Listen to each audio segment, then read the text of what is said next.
አብዛኞቻችን ማታለል ወይም መጠቀሚያ መሆን ሲባል ወደ አእምሯችን የሚመጣው ግልጽ የሆነ ውሸት ወይም ክህደት ነው።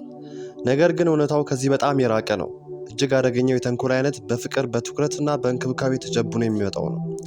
አሁን በዚህ ሰዓት በቢሊዮን የሚቆጠሩ ወንዶች በአንድ ሴት ቁጥጥር ስር ናቸው። ነገር ግን ይህን ፍጹም አያውቁትም። ለምን መሰላችሁ? ምክንያቱም ሰንሰለቱ የሚታሰረው በእጃቸው ላይ ሳይሆን በስሜቶቻቸው ላይ ስለሆነ ነው። ይህ ቪዲዮ ስለ ሴቶች ጥላቻ ወይም ስለ ጾታ ጦርነት አይደለም። ይህ ቪዲዮ በሳይንስና በስነ ልቦና የታገዘ በሰዎች መካከል ስላለው ስውር ተጽዕኖ ፈጠራና የስሜት ተለዋዋጭነትን የሚነጋገርበት ጥልቅ ዳሰሳ ነው። አንደኛ፣ ትኩረትን እንደ ስሜታዊ መግባቢያ attention as emotional currency። ሰው ልጅ በተፈጥሮ እውቅናና ትኩረትን ይራባል። በስነ ልቦና ጥናት positive reinforcement የምንለው ነገር አለ። አንዲት ሴት ለአንድ ወንድ የምትሰጠው ትኩረት ልክ እንደ ገንዘብ ነው። መጀመሪያ ላይ እጅግ አብሳ ትሰጠዋለች። መልእክቶቿ ፈጣን ናቸው። ሳቋ ለተናገረው ነገር ሁሉ ነው። ትኩረቷ በእሱ ላይ ብቻ ነው። ወንዱ በዚህ ጊዜ ዶፓሚን በተባለው የደስታ ሆርሞን ይጥለቀለቃል። ራሱን እንደ ንጉስ ማየት ይጀምራል። ነገር ግን ልክ እሱ በዚህ ትኩረት መወሰድ ሲጀምር ትኩረቱ በድንገት ይቀንሳል። አሁን ወንዱ ያንን ያጣውን ደስታ ፍለጋ መባዘን ይጀምራል። ሳታውቁት ትኩረቷን ለማግኘት ስትሉ እሷ የምትፈልገውን ሁሉ ማድረግ ትጀምራላችሁ። ትኩረት ስጦታ መሆን ቀርቶ እንድትታዘዙ የሚደረግበት መሸለሚያ ይሆናል። በስነ ልቦና ዓለም ይህ የውሻና የስጋ ጨዋታ ይባላል። ስጋውን ለማግኘት ውሻው የታዘዘውን ሁሉ እንደሚያደርግ ወንዱም ያንን ትኩረት ፍለጋ ማንነቱን መለወጥ ይጀምራል። ሁለተኛ፣ በከፍተኛ ፍቅር መጀመርና ድንገት መራቅ love bombing then withdrawal። ይህ ዘዴ እጅግ አደገኛ ነው። በግንኙነት መጀመሪያ ላይ የህልሜ ሰው ነህ፣ ከአንተ ውጭ መኖር አልችልም የሚሉ ጥልቅ ስሜቶች ይጎደጎዳሉ። ይህ በስነ ልቦናው ላቭ ቦምቢንግ ይባላል። ዓላማው የወንዱን የመከላከያ ግንብ በማፍረስ ነው። እስቲ አስቡት፣ ማንም ያላስተዋለውን ጥንካሬን፣ ማንም ያላደነቀውን ችሎታን የምታደንቅ ሴት ስታገኝ ልብህ ይከፈታል። በመጨረሻም የምትረዳኝን አገኘው ብለህ ታስባለህ። ነገር ግን ይህ ቦምብ ነው። ፍንዳታው ግን የኋሊት ነው። አንዴ ወንዱ ሙሉ በሙሉ ልቡን ሲሰጥ፣ ሴቷ በድንገት ቀዝቃዛ ትሆናለች። ስልኳን አታነሳ። መልእክቶቿ አጭር ይሆናሉ። ወንዱ ግራ ይጋባል። ምን አጠፋው ብሎ ራሱን ይጠይቃል። በዚህ ስሜታዊ ባዶነት ውስጥ ሆኖ እሷን ለማስደሰት ማንኛውንም መስዋዕትነት ለመክፈል ዝግጁ ይሆናል። ይህ በስነ ልቦና intermittent reinforcement ይባላል። ልክ እንደ ቁማርተኛ ሁልጊዜ እንደማያሻንፍ እያወቀ አልፎ አልፎ የምታሳየውን ፍቅር ፍለጋ ሙሉ ህይወቱን ይገብራል። ይህ ዑደት ወንዱን የፍቅር ሱሰኛ ያደርገዋል። ሱስ ደግሞ በባህሪው ነፃነትን የሚቀማ በሽታ ነው። ሶስተኛ፣ ወሰን የመፈተሽ ባህሪ boundary testing behavior። ሴቶች ብዙውን ጊዜ ወንድ ምን ያህል ጥንካሬ እንዳለው ለማወቅ ትናንሽ ፈተናዎችን ይልካሉ። ይህ በሴት አእምሮ ውስጥ የሚካሄድ የደህንነት ፍተሻ ነው። ይህ ወንድ ሊጠብቀኝ ይችላል ወይስ እንደፈለግኩ የምዘውረው ደካማ ነው የሚል ጥያቄ ትመልስበታለች።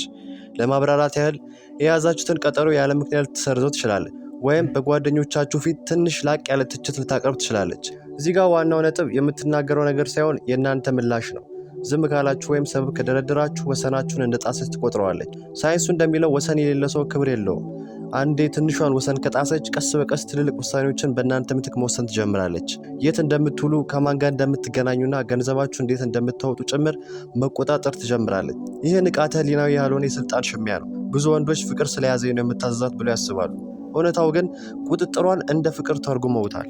አራተኛ፣ ስሜታዊ ግራ መጋባት emotional confusion and inconsistency።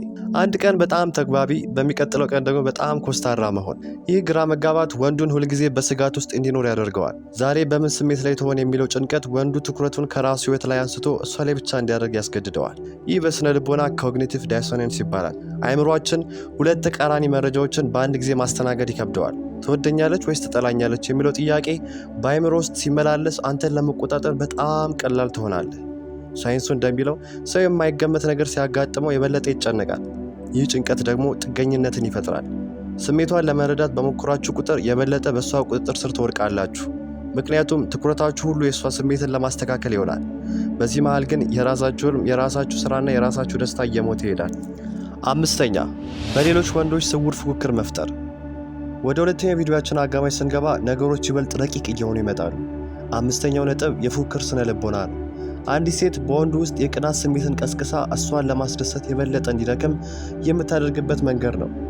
ይህ ብዙ ጊዜ የሚከናወነው በቀጥታ ሳይሆን በስውር ነው። ለምሳሌ ያ የድሮ ጓደኛዬ ዛሬ ደውሎ አላስቆም አለኝ፣ ወይም የሥራ ባልደረባዬ በጣም ጎበዝና ሀሳቢ ነው የሚሉ ትናንሽ መረጃዎችን ያለ ምክንያት አይጡ። ይህ በወንዱ አእምሮ ውስጥ የመነጠቅ ስጋት ይፈጥራል። በስነ ልቦና ይህ ስካርሲቲ ፕሪንሲፕል ይባላል። አንድ ነገር ሊያመልጠን እንደሆነ ሲሰማን ዋጋውን እናንራለን። ወንዱ ሌላው ሰው ሊቀማኝ ነው ብሎ ሲያስብ እሷን ላለማጣት ሲል ስጦታዎችን ማብዛት፣ የበለጠ መታዘዝና የራሱን ፍላጎት መተው ይጀምራል። እሷ ምንም ሳታደርግ ወንዱ በራሱ ውስጥ በፈጠረው ስጋት ምክንያት ተገዢ ይሆናል። ስድስተኛ በጥፋተኝነት ስሜት መቆጣጠር guilt based control። ስድስተኛው ነጥብ ጥፋተኝነትን ወይም ጉልትን እንደ መሳሪያ መጠቀም ነው። ይህ ለዘመናት የቆየ ግን እጅግ ውጤታማ ስልት ነው። ካፈቀርከኝማ እንዲያተርግም ነበር ወይም ከአንተ እንዲህ አይነት ነገር አልጠብቅም ነበር የሚሉ ንግግሮች ወንዱን በመካከል ላይ እንዲቆም ያደርጉታል።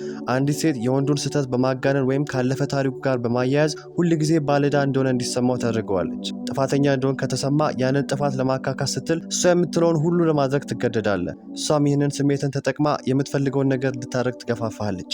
እውነተኛው ፍቅር ባለበት ቦታ ይቅርታ እንጂ ካሳ የለም። እዚህ ጋር ግን ግንኙነት ወደ ገዢና ተገዢ ይቀየራል። ሰባተኛ ስሜታዊ ጥገኝነትና ደካማ ጎንን ማጥናት ስትሪንግ ኢሞሽናል ዊክነስ።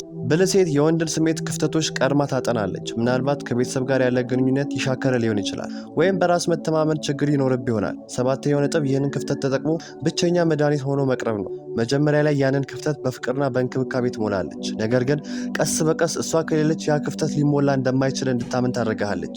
ይህ ኢሞሽናል ዲፔንደንስ ይባላል። ልክ መድኃኒትና ሐኪም እንደምትፈልግ ህመምተኛ እሷን ካላገኘህ መኖር እንደማትችል እንዲሰማ ታደርግሃለች። አንድ ጥገኛ ከሆንክ ደግሞ እሷን ላለማጣት ስትል ማንነትን አሳልፈህ ትሰጣለህ። ስምንተኛ ዝምታ እንደ ስነ ልቦናዊ ጫና ሳይለንስ አስ ሳይኮሎጂካል ፕሬዠር። ምንም አልሆንኩም እያሉ ፊት መንሳት። ስምንተኛው ነጥብ ሳይለንት ትሪትመንት ነው። ይህ ስነ ልቦናዊ ቅጣት ነው። ወንዱ ጥፋቱን ባላወቀበት ሁኔታ ፊቷን ስታዞርበት በጭንቀት ይወጠራል። ዝምታው እንዲቆምና ሰላም እንዲመጣ ሲል ያላደረገውን ጥፋት አምኖ ይቅርታ ይጠይቃል። እሷ ደግሞ ዝምታዋን የምትሰብረው እሷ የምትፈልገው ነገር ስታገኝ ብቻ ነው። በዚህ ጊዜ ወንዱ በንቃተ ህሊናው እሷን ካላስደሰትኩ ትቀጣኛለች የሚል ትምህርት ይወስዳል። ዝምታው ድምፅ ከሌለው ጩኸት በላይ ይረብሻል። ዘጠነኛ ቁጥጥር በፍቅር ስም ኮንትሮል ዲስጋይዝድ አስ ላቭ። ዘጠነኛው ነጥብ እጅግ ስውር ነው። ይሄን የምልህ ስለሚጠቅም ነው። እሷ ጓደኛ አትመችም፣ ብቻህን የትም ባትሄድ ይሻልሃል የሚሉ ምክሮች መጀመሪያ ላይ የእንክብካቤ ይመስላሉ። ነገር ግን ዓላማቸው ወንድን ከደጋፊዎቹ ወይም ከቤተሰቦቹና ከጓደኞቹ መነጠል ነው። አንድ ሰው ብቻውን ካደረጉት እሱን መቆጣጠር በጣም ቀላል ነው። ይህ በስነ ልቦና አይዞሌሽን ይባላል። እሷ የምትሰጥ ምክር ለእድገት ነው ወይስ ከሰዎች ጋር እንድትለያይ የሚለውን መለየት አለብህ። ፍቅር ነፃ ይወጣል እንጂ አያጥርም። ካጠረ ግን ያ ፍቅር ሳይሆን በስውር የተሰራ እስር ቤት ነው። ክቡራትና ክቡራን ይህን ሁሉ ስንነጋገር የቆየነው ሴቶችን ለመወንጀል ወይም የግንኙነት ተስፋ ለመቁረጥ አይደለም። በሰዎች መካከል እንዲህ አይነት ስነ ልቦናዊ ጨዋታዎች በሁለቱም ጾታዎች ዘንድ ይከሰታሉ። ዋናው ነጥብ ንቃት ነው። ተቆጣጣሪነትህ ፍቅር ብለህ ከጠራው የራስን ህይወት መሪነት ትለቃለህ። እውነተኛ ፍቅር ግልጽነት፣ መከባበርና እኩልነት እንጂ ስውር ሴራ አይደለም። ራሳችሁን አክብሩ፣ ወሰናችሁን ጠብቁ እና ከሁሉ በላይ ለራሳችሁ ያላችሁን ግምት በማንም እጅ አትስጡ። ይህ ቪዲዮ አይንን ከፈተልህ ከሆነ ላይክ በማድረግና ሰብስክራይብ በማድረግ ሌሎች እንዲደርስ አግዘ። በአስተያየት መስጫው ላይ ደግሞ ያጋጠመን ተመሳሳይ ታሪክ አጋራ።